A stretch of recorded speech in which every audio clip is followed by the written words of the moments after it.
everyone knows how to get the point across, and let's get the job done. So say, oh, when she says, oh, I'm so sorry. Too many sorry people in the world. That's just.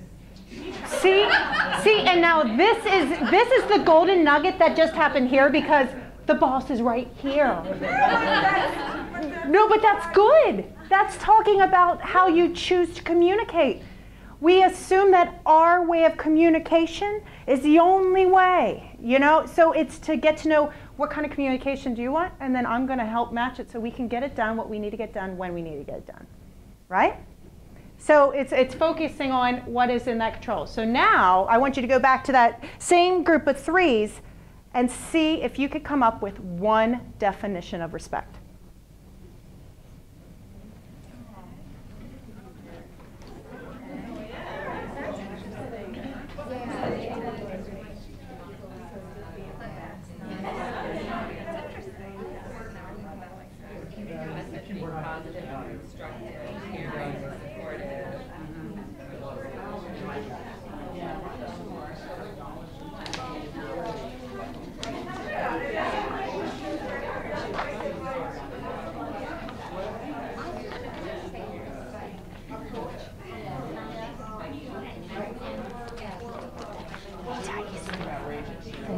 Is this. Okay, got it?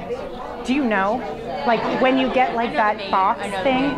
Yeah, you know, like, yeah, like when you get that, I have no idea even what's in it. Yeah, but that's good. Talk about that.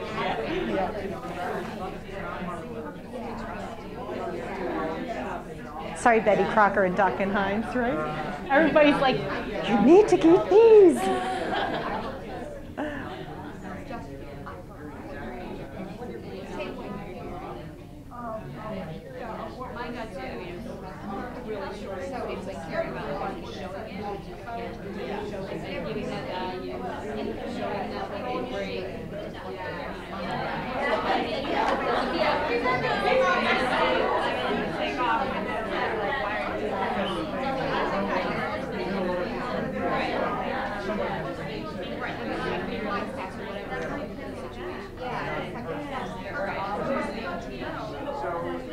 All right, 15 more seconds to come up with this one definition.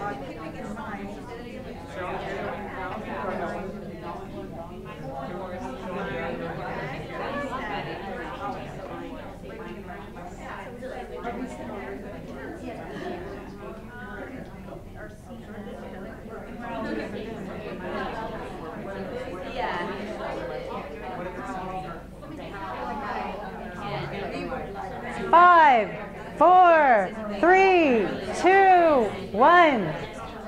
Pens down. So, what was the difference between the process of doing it individually to now doing it as a group? Did you find any differences? And what were they? Easier or harder? Harder. Why?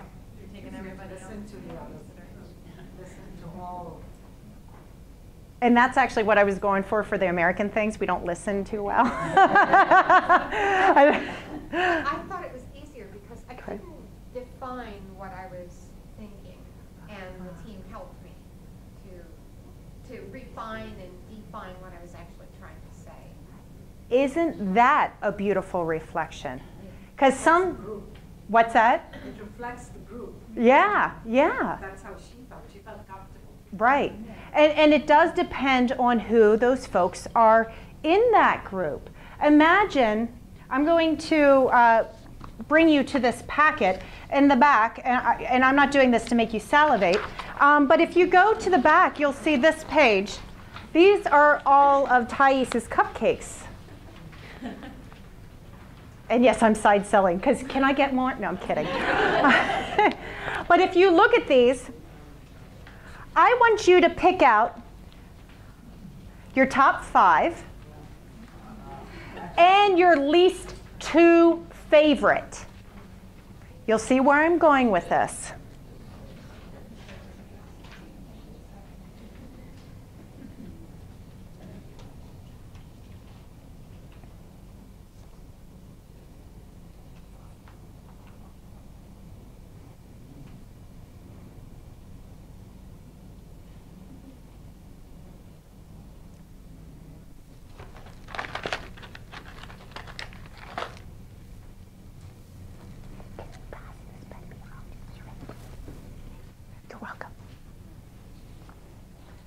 do you want a piece of paper to take notes on what everybody says? I know. It's like, okay, I need to bring these next time. I know, a little surprise for you. Yeah. All right, top 5, and then the 2 least favorite.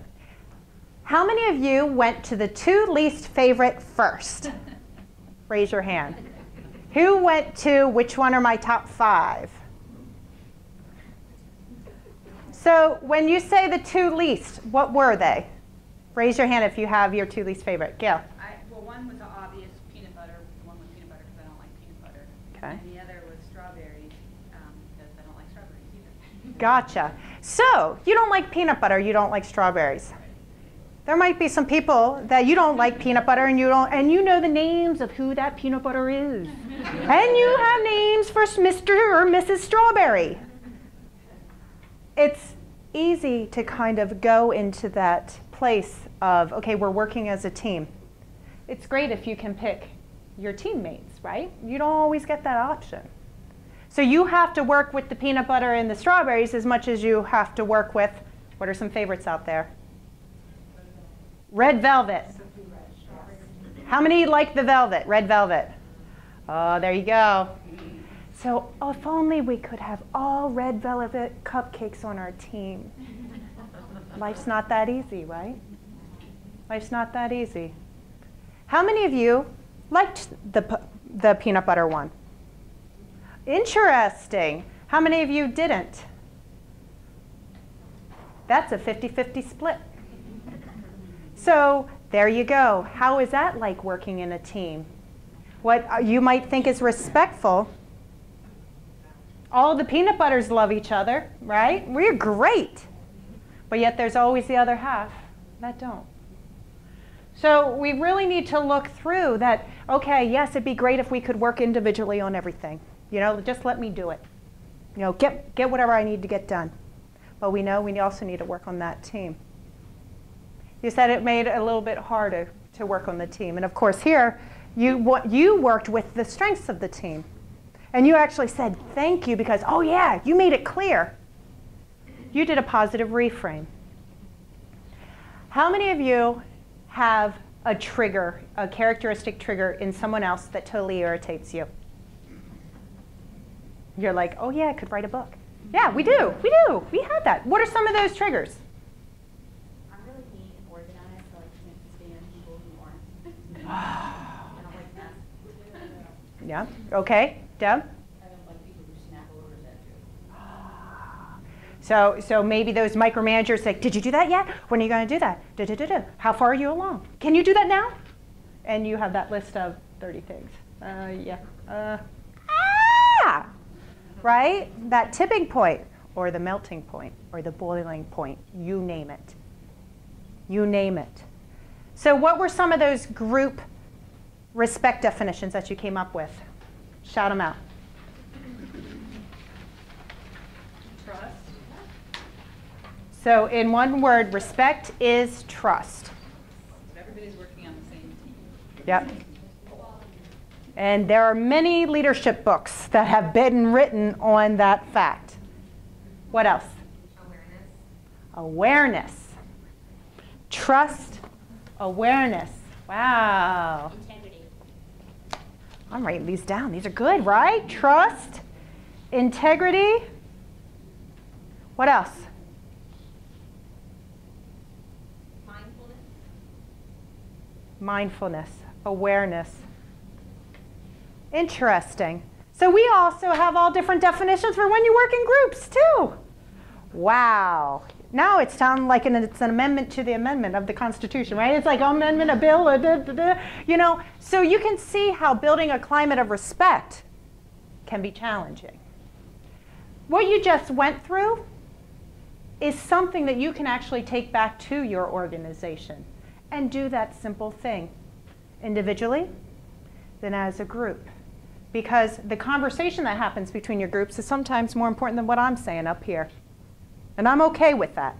Discussion is good, because that's how you build trust. So, ready to throw down, girlfriend? Bring it. Wait, sorry, respect. Integrity, trust.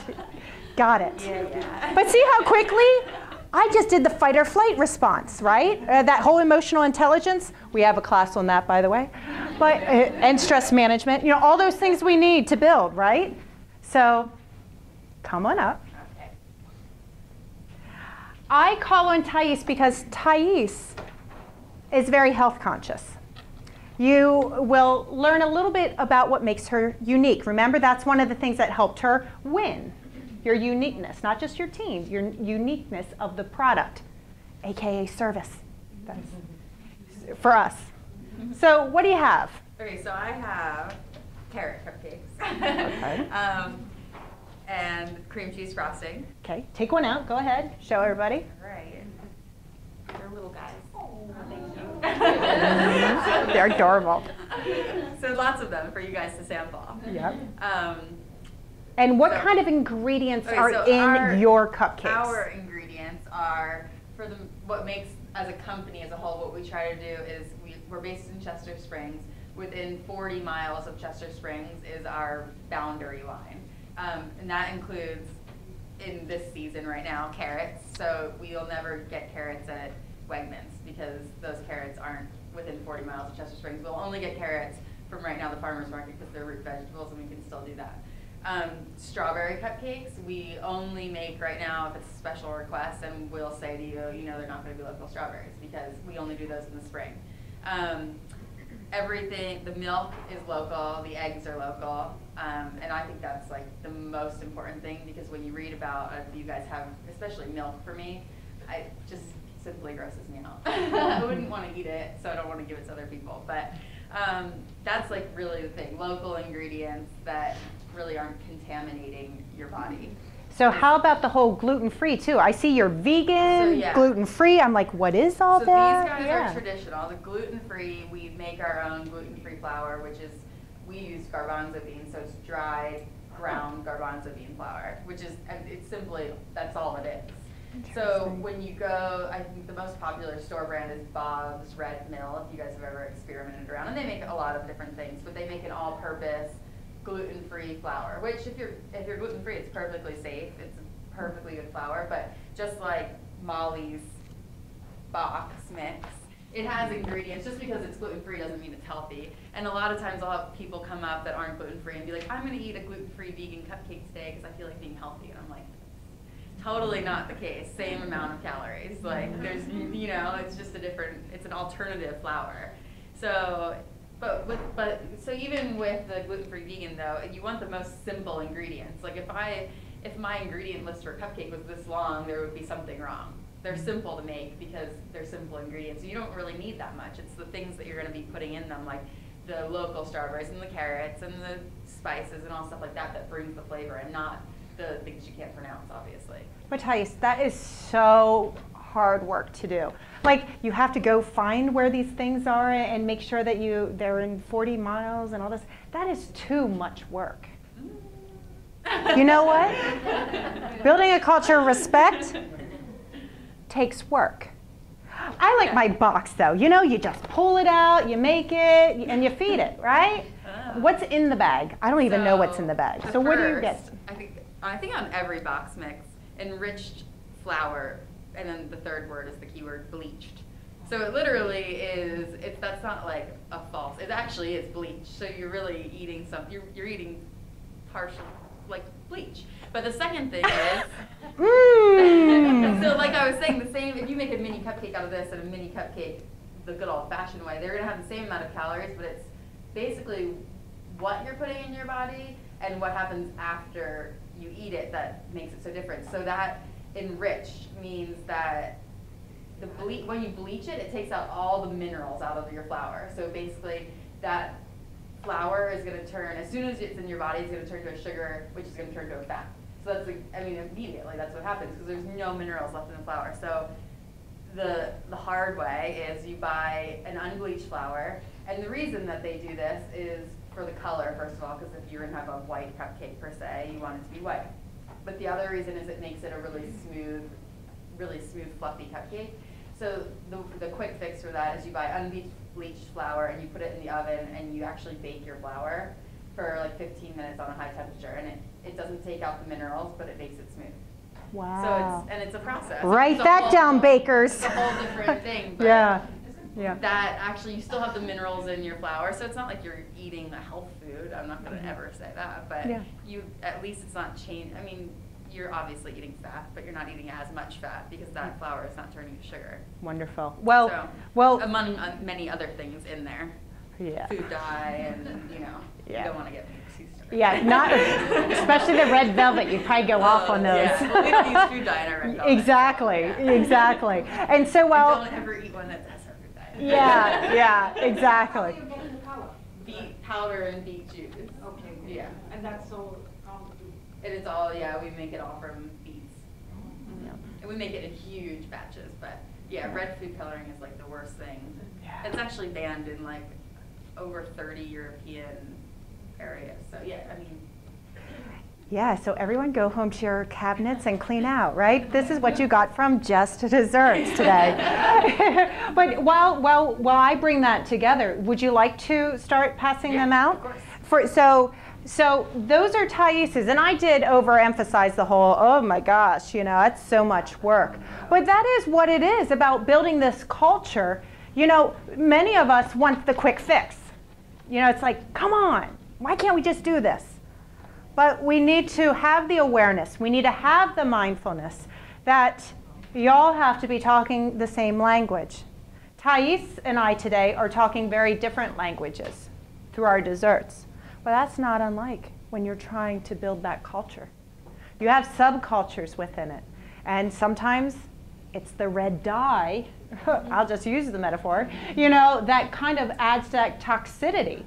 So that's gourmet, what you're getting right now. This is my masterpiece. Painter's tape to just keep it band-aided together. Think about cultures, you know, your teams. Sometimes we do just throw Band-Aids on, right? It's like, oh, yeah, I was rude to that person, but they'll forget about it. You know, you just keep on going on. This would actually probably be duct tape, you know, in that situation. And then just throwing saran wrap in, right? Who cares? There you go. You have the big ones, right? Then I have the little ones. Oh, I like you. I'm going to give you this. Oh, Joe, you just get, no, you get one of these because that's all you deserve. You know, but so often when we're working in teams, those feelings, those emotions come up. Some intentionally, some unintentional. I mean, I'm grateful to have studied emotional intelligence pretty deeply, but there was a time where I took everything personal. Everything. Well, they mustn't like me. What is there not to like? I'm wonderful. Right? That was 10 years ago. Come on, 10 years ago. But, you know, trying to seek someone's intention is in our control. Building a culture of respect requires us to sometimes do the stretching. What is the intent to that? We often read between the lines saying, oh, he doesn't like me, she doesn't like me, or I heard that person is a mess, and I'm going to think that person's a mess. Judgment comes in. Oh, go to that person because you don't want to go to that person. Work around that one. That's subcultural, toxic environments. What do we do with that? They come in all different sizes, right? And shapes. Ages, you know, we talked about ages, you know, stages, whatever. Yep. You know what? I'm not even going to pass these around because I don't want you to feel obligated to take one. But no, yes, I am, because my intention's there. Don't see, but this is a test. Here, I'm giving it to David, and he has to be strong enough to say, you know what? That was a good effort, Molly. You know, you don't have to say that because I'm all good with that. But you know, not everybody would have been that way. You need to eat one of my cupcakes. I worked really hard yesterday to make one, and I knew you were going to be here, and then you didn't take one.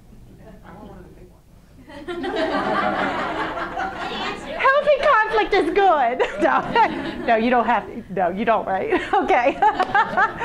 but you know, wouldn't it be great to be able to have these culture of respect dialogues like this? It's lighter. It's fresher. It's more open. It's in a non-threatening environment. We don't always get that. We don't always get that. So, with your mouths full, I'm going to put you back to work. In those groups of 3s, come up with 5 rules that you think, hey, we're going back to the golden rule, right? But now we're doing sub-rules. And this is a good one, come up with 5 rules that you think if everyone would follow, there would be a culture of respect. 5 rules. 5 rules.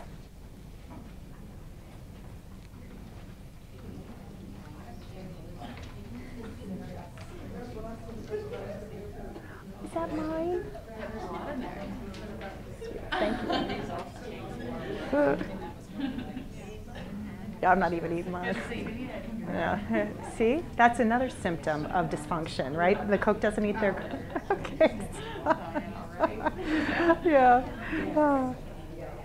See, people want to go to the happier cupcakes, right? The more respectful cupcake.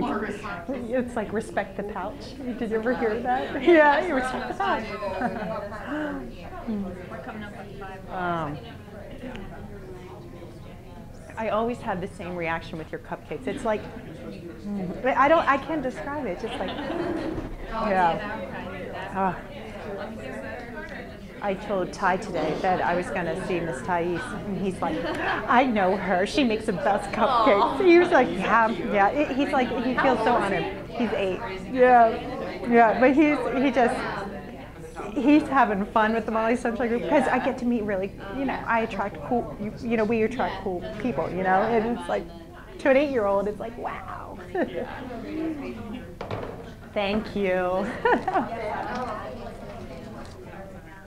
Got that on camera? Good.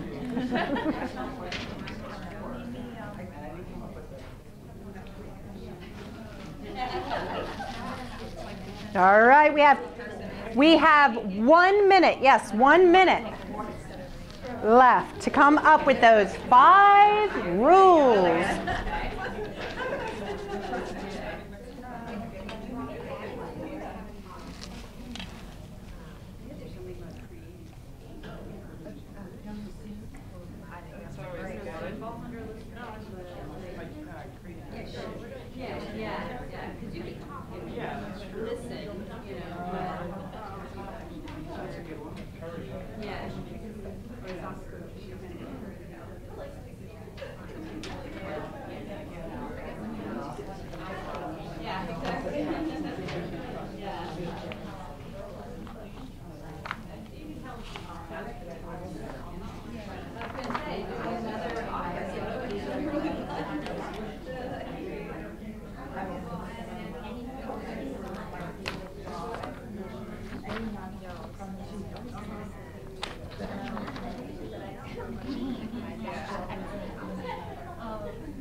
All right, so what are those 5 rules? First of all, how many of you have been able to even come up with 5 rules? Raise your hand.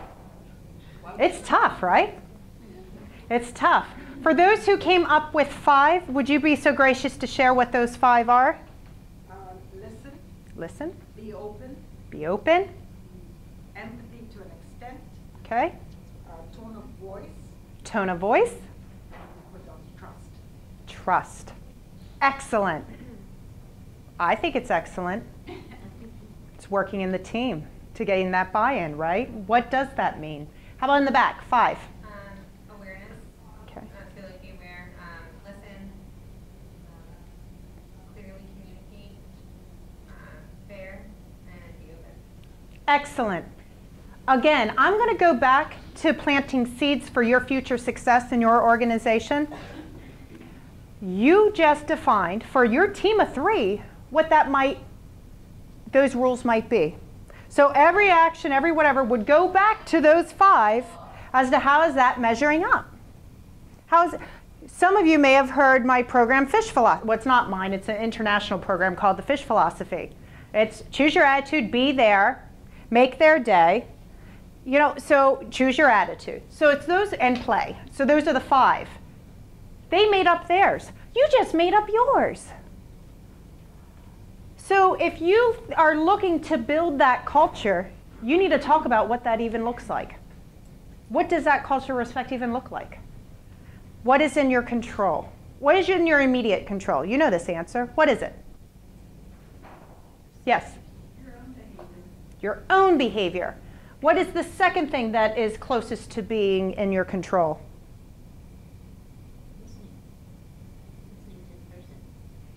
Okay, so listening to others, or maybe in your team, your direct team. Your attitudes within that team. Absolutely. It gets tough when we start looking outside. Students, parents, other departments. Your control becomes less and less to influence those behaviors and climate of respect. So again, we're going to go over a little bit of self-care at the end, but it does start with what is in your direct control. Again, studies have shown that many of us spend 80% of our time focusing on things that aren't in our control. Why on earth do we do that to ourselves? Because you know what? Really what you're doing are eating my icky cupcakes. And I'm okay with that, but don't. I'm telling you not to eat them. I didn't eat them. I eat yours.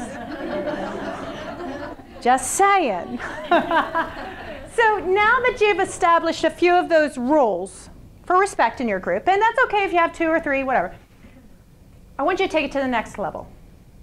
Because we could say, here are the rules, but how you interpret that rule can be different. So what are some behaviors? Just come up with 5. 5 behaviors that are box cupcakes, toxic. I hope I don't get sued by doing this. I'm protected, right? But anyhow, box versus gourmet. 5 positive behaviors, 5 negative behaviors that are counterproductive to building that climate of respect. Got it?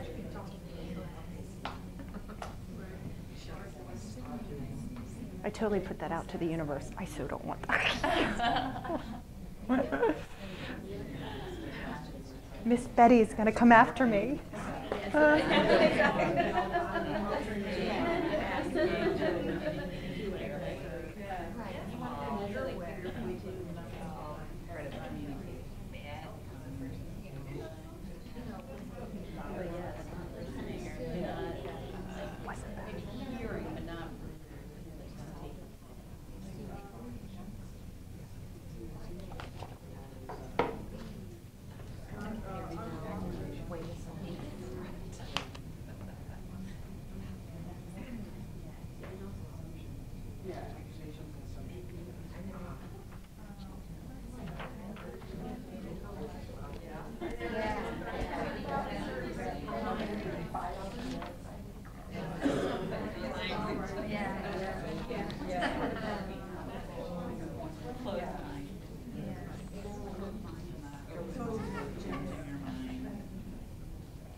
Five toxic and 5 non-toxic. Yeah, but it's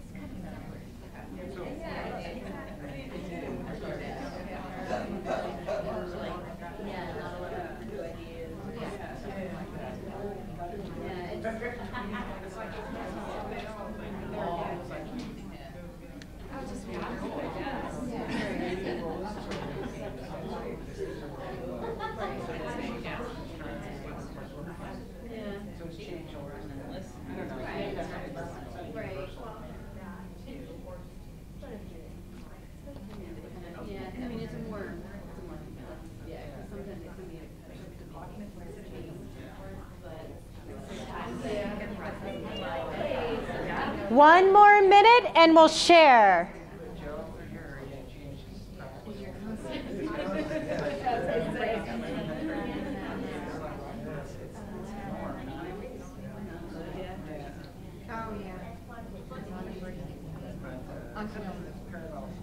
Oh,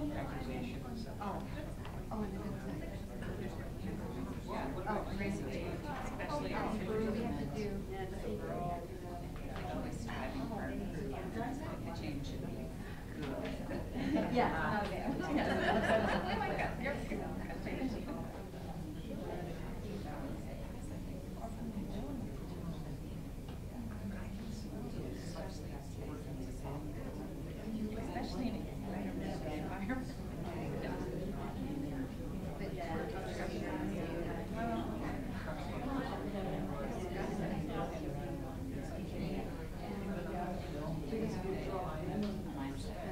All right.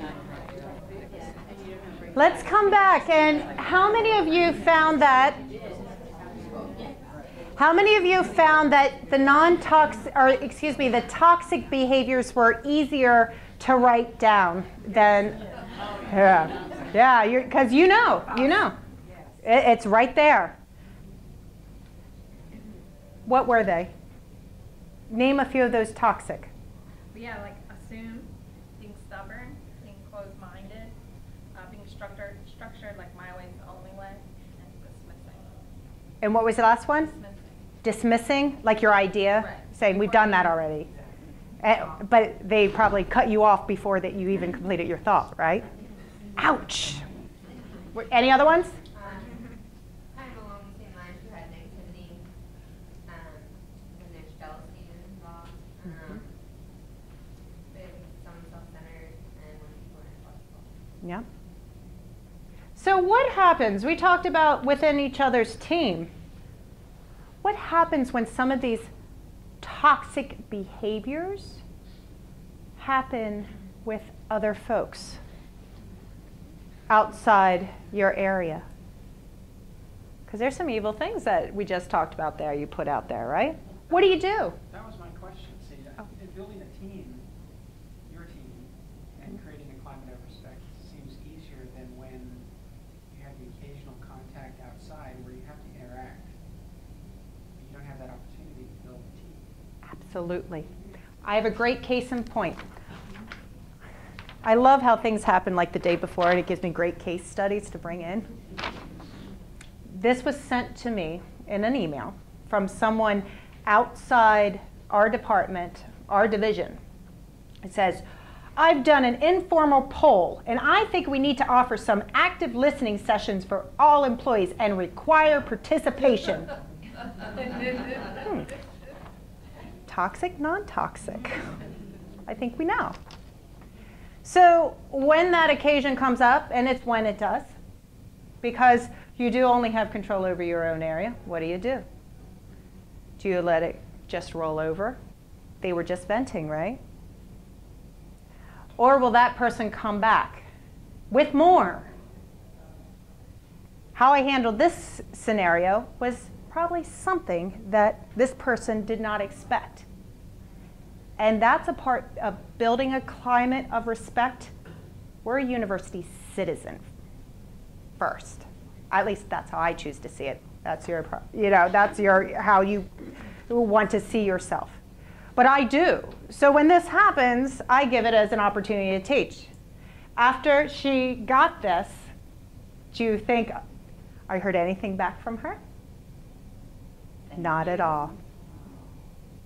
But it's positive, because what are the chances that that one individual is going to come back at me with that tone? With that, I gave this person something to think about. Not knowing what is driving this statement, my suggestion is to start with what's in your control. We are all at fault for not being active as listeners as we could be, myself included. It's asking the question why, and what we can do to help increase the transfer of knowledge, one person, one group at a time. It's also understanding where the customer is coming from. While we may think what we need them to do is the most important thing, they need to do. Unfortunately, you don't always see it and lose sight of things. My guess is 90% is unintentional. So I just said you might get some valuable feedback from attending this session today. She's not here. But as you work through other people's perceived limitations and build a climate of respect. Because so often, you know, it's easy to push and complain and make it fester and put it onto other people. Can you believe so-and-so? And even get the head going. You know, I've seen some of that too. But how do you bring it back to that person also needs to model the way of respect?